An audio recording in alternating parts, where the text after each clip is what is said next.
An Alabama dad suing Amazon and the security camera company Ring, claiming somebody hacked the camera system on his garage and taunted his kids over the speaker while they played basketball. The lawsuit comes just a few weeks after a family in Mississippi reported a stranger hacked the Ring camera in their 8-year-old daughter's bedroom and told her he was Santa Claus. Amazon owns Ring. We reached out to both companies, of course, but have not heard back from Amazon. Ring told us the company does not comment on legal matters.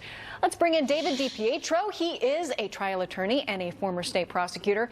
Kicking things off, what should Ring be telling consumers at this point in time? I think this is a consumer disaster for Ring right now, but looking at it from the legal standpoint, the whole theory and the crux of this lawsuit falls under whether Ring should have had what's called a two-factor authorization.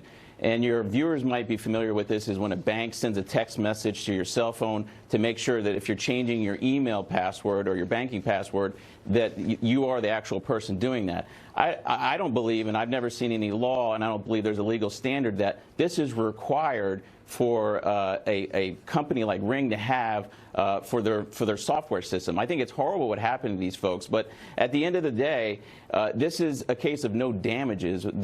Just because somebody peeps into your life doesn't mean that you have something where you can go to a jury and say, I'm owed X amount of money, I deserve this kind of relief. And the theory of the case is, on this two-factor authorization, if that falls flat, then this entire case falls flat. It might be just another example of how we can sue each other in this country for almost anything. Yeah, what about, I mean, how frightened the children must have been, how frightened the parents are. This is something perhaps that they didn't expect, and that is even laid out in the lawsuit. You mentioned, you know, the two-factor authentication. We're talking about vulnerability.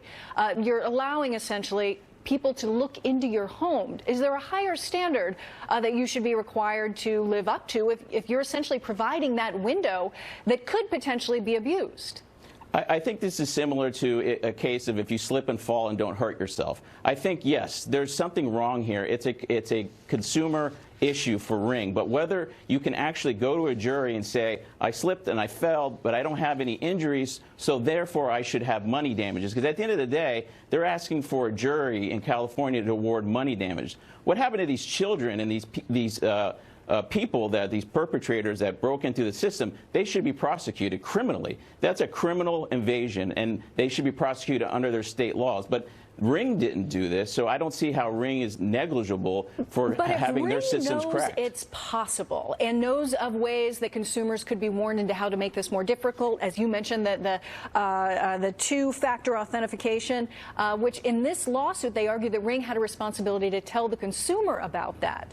I mean, do they have a point there, that there is that higher level? Maybe, but you put a video camera in your house, you're hooked up to a web-based video recording system. Just like anything else we do electronically, you can be hacked. Your email can be hacked, your banking can be hacked, and now your Ring video cameras in your home are susceptible to being hacked. And I think that's what we have to decide as consumers. We're opening ourselves to so much electronics in our lives, video recording, audio recording, Alexa, and all these different devices, but we're giving up potentially our privacy, because the perpetrators, not the companies themselves, but the bad people could use this to their advantage to harm children, to steal your monies, and to do all types of other things to you. So I think as consumers, we need to be aware and understand that there's risk when you put these devices in your home. Just like if you drive a car, there is a risk that you can get in a car accident. There are so many of all sorts of modern devices today that you can talk to, play music, but they can hear you, they're listening. There are all sorts of things, your phone, GPS, potential tracking, that sort of thing. I mean, is this part of modern life? So what can people do to be aware of it? And should all these variety of devices be required to help consumers stay safe from any potential hacker? There's not much we could do here. We're moving into a new world where our privacy, as our technology improves, our privacy is going down. And that's just something we're going to have to live with and adjust as a society. But I don't believe that's actionable, this particular case, in a courtroom where there should be money damages awarded. It's just not there. We shall see. David Pietro, I don't love that we have to live with this idea whatsoever. But thank you so much for joining us and offering some insights. We appreciate it.